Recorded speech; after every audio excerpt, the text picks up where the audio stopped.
আমন্ত্রণ জানাচ্ছি আপডেট সংবাদে। শুরুতেই জানিয়ে দিব গুরুত্বপূর্ণ শিরোনাম, এরপরেই থাকবে বিস্তারিত। সর্বশেষ ইসরায়েল ফিলিস্তিন যুদ্ধের ভয়ঙ্কর আপডেট। গাজা ছাড়ো না হয় মরো, ইহুদিবাদী ইসরায়েলের ঘোষণা। এরপর জানাবো গুরুত্বপূর্ণ সংবাদ, হামলায় উল্লেখযোগ্য সংখ্যক ইসরায়েলি সেনা হতাহত, দাবি ফিলিস্তিনি গোষ্ঠীর। এরপর থাকবে আরও গুরুত্বপূর্ণ সংবাদ, হামাসকে নির্মূলের ধারের কাছে নেই ইসরায়েল, ওয়াশিংটন পোস্টের রিপোর্ট। কয়েক বছরের নিখুঁত পরিকল্পনার পর হামলা চালায় হামাস, বলছে ইসরায়েল। আলহামদুলিল্লাহ, এবার 24 ঘন্টা ইসরায়েলের ট্যাঙ্কসহ 29 সামরিক যানে আঘাত, বহু সেনা হতাহত এবং নিহত। এবং সর্বশেষ গুরুত্বপূর্ণ সংবাদ জানিয়ে দিব, ইসরায়েলি হামলায় গাজায় নিহত বেড়ে 16,000-এর বেশি। শুনছিলেন সংবাদ শিরোনাম, এখন বিস্তারিত। তার আগে অনুরোধ থাকবে ভিডিওতে একটি লাইক দিন এবং কমেন্টস করে জানিয়ে দিন কোন জেলা থেকে বা কোথা থেকে আমাদের সঙ্গে যুক্ত রয়েছেন। গাজা ছাড়ো না হয় মরো। গাজার পুরো ভূখণ্ড জুড়ে ভারী গোলাবর্ষণ আর বিমান হামলা চালাচ্ছে ইসরায়েল।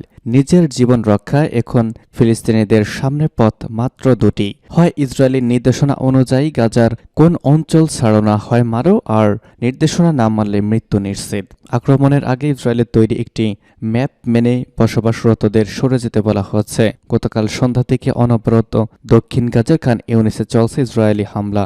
অঞ্চলটির পূর্ব দিকের বেশিরভাগ আবাসিক ভবন থেকে শুরু করে সরকারি বিভিন্ন সুবিধা, স্কুল, হাসপাতাল, চিকিৎসা কেন্দ্র ও দোকান সম্পূর্ণরূপে ধ্বংস হয়ে গেছে। সোমবার থেকে শুরু হয়েছে তাদের এই ভয়ানক তাণ্ডব। ইসরায়েলি ভারী বোমাবর্ষণ চলাকালীন সময়ে সোমবার মধ্যরাত এবং মঙ্গলবার ভোরের দিকে সাধারণ মানুষকে সরিয়ে দেওয়ার নির্দেশ দেওয়া হয়েছিল। খান ইউনিসের অন্তত 20 এলাকা থেকে মানুষকে সরে যেতে বলা হয়েছিল, সূত্র জানাচ্ছে আল জাজিরা।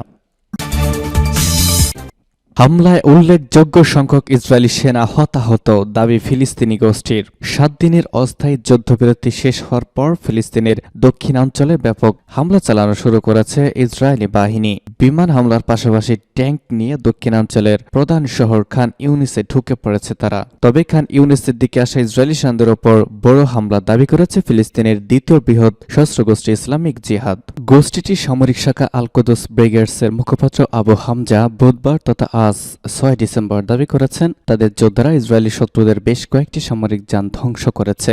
মেসেজিং অ্যাপ টেলিগ্রামে দেওয়া একটি বিবৃতিতে তিনি দাবি করেছেন খান ইউনিসের পূর্ব দিক থেকে অগ্রসরমান ইসরায়েলি সেনাদের ওপর তাদের যোদ্ধারা হামলা চালিয়েছে। এই হামলায় উল্লেখযোগ্য সংখ্যক শত্রু সেনা হতাহত হয়েছে। কাতার ভিত্তিক সংবাদ মাধ্যম আল জাজিরা জানিয়েছে, যা বোঝা যাচ্ছে ইসরায়েলি সেনারা গাজা উপত্যকার খান ইউনিসকে উত্তরাঞ্চলের দের এল বালা থেকে বিচ্ছিন্ন করার চেষ্টা করছে।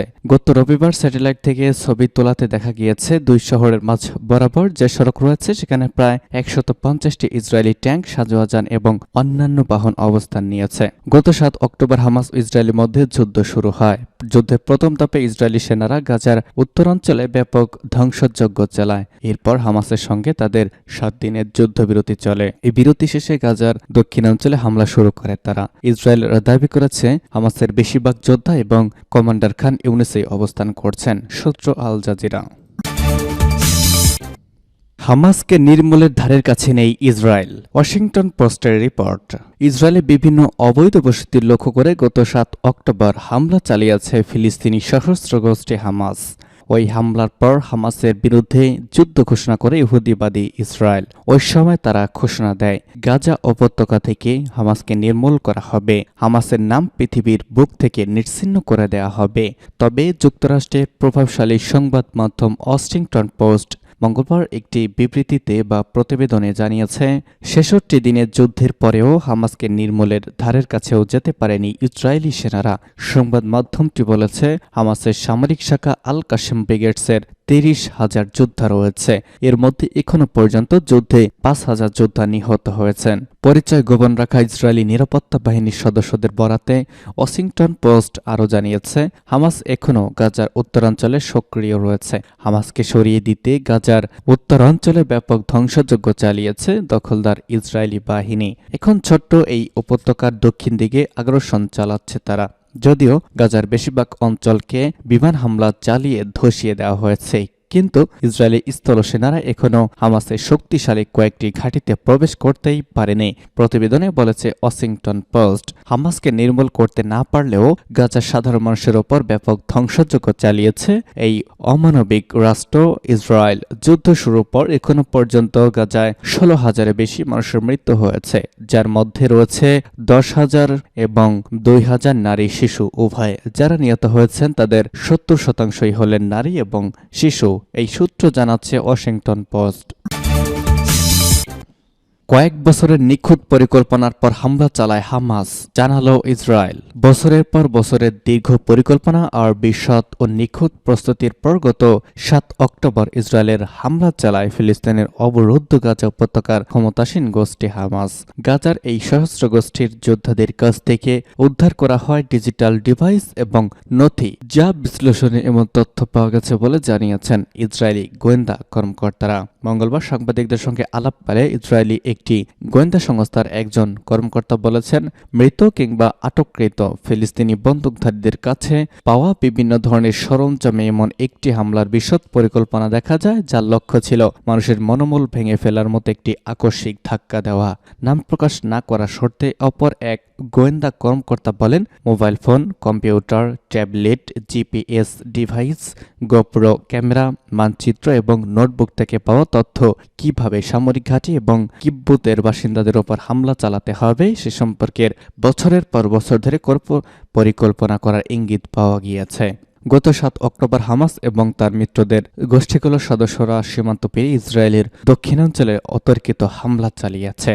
ইসরায়েলের সামরিক বাহিনীর দুর্ভেদ্য নিরাপত্তা ব্যবস্থা গুড়িয়ে দিয়ে স্থল, আকাশ ও সমুদ্রপথে শত শত হামাস যোদ্ধা ইসরায়েলে ঢুকে পড়েছিল। 24 ঘণ্টায় ইসরায়েলের ট্যাঙ্কসহ 29 সামরিক যান ধ্বংস, বহু সেনা হতাহত। ফিলিস্তিনের ইসলামী প্রতিরোধ আন্দোলন হামাসের সামরিক শাখা ইজ্জাদ্দিন কাসাম ব্রিগেড 24 ঘণ্টায় দখলদার ইসরায়েলের ট্যাঙ্কসহ 29টি সামরিক যানে আঘাত হেনেছে। হামলার ফলে সব সামরিক যান ধ্বংস অথবা ব্যাপক ক্ষতির শিকার হয়েছে। আজ সকালে দেওয়া একটি বিবৃতিতে এই তথ্য জানিয়েছে কাসাম ব্রিগেড। এছাড়া উত্তর গাজার জাবালিয়া একটি ট্যাঙ্কও ইয়াসিন 105 105 রকেটের সাহায্যে আঘাত হানা হয়েছে। এদিকে কাসাম ব্রিগেডের যোদ্ধারা নতুন করে ইহুদিবাদী ইসরায়েল সেনাদের লক্ষ্য করে খুব কাছে থেকে হামলা করেছে। এর ফলে ইসরায়েলের বেশ কয়েকজন সেনার মৃত্যু হয়েছে। এছাড়া গাজার যেসব পয়েন্টে ইসরায়েলি শয়তানরা অবস্থান নিয়েছে সেগুলোতে রকেট ও ক্ষেপণাস্ত্রের সাহায্যে হামলা চালানো হয়েছে। কাসাম ব্রিগেড আরেক ঘোষণায় বলেছে, টানেল ব্যবহার করে বেইত হানুন এলাকায় একটি সফল অভিযান সম্পন্ন করা হয়েছে। সেখানে ইহুদিবাদী সেনাদের ওপর অতর্কিত আক্রমণ চালানোর পরে বেশ কয়েকজন ইহুদি সেনা হতাহত হয়েছে, সূত্র জানাচ্ছে পার্টস টুডে। এবং সর্বশেষ জানিয়ে দিব, ইসরায়েলি হামলায় গাজায় নিহত বেড়ে 16,000। ইসরায়েলি সেনাদের হামলায় ফিলিস্তিনের অবরুদ্ধ গাজা উপত্যকায় 16,000-এর জনের বেশি ফিলিস্তিনি নিহত হয়েছেন। তাদের মধ্যে 250 জন স্বাস্থ্যকর্মী রয়েছেন। এক সংবাদ সম্মেলনে এসব তথ্য জানিয়েছেন ফিলিস্তিনি স্বাস্থ্যমন্ত্রী। খবর রয়টার্সের। অধিকৃত পশ্চিম তীরের রামাল্লাহ শহরে এক সংবাদ সম্মেলনে স্বাস্থ্যমন্ত্রী মাইন আল কাইলা বলেছেন, আন্তর্জাতিক সম্প্রদায়ের পক্ষ থেকে গাজায় বেসামরিক নাগরিকদের প্রাণহানি কমানোর দাবি থাকলেও নিহতের এই সংখ্যা ক্রমাগত বাড়ছে। ইসরায়েলি বোমা হামলায় গাজায় 16,000-এর বেশি ফিলিস্তিনি নিহত হয়েছে, প্রায় 41,000 মানুষ আহত হয়েছেন। ইসরায়েলি বাহিনী যে গতিতে হামলা চালাচ্ছে তা যদি অব্যাহত থাকে তাহলে স্বাস্থ্য খাত পুরোপুরি ভেঙে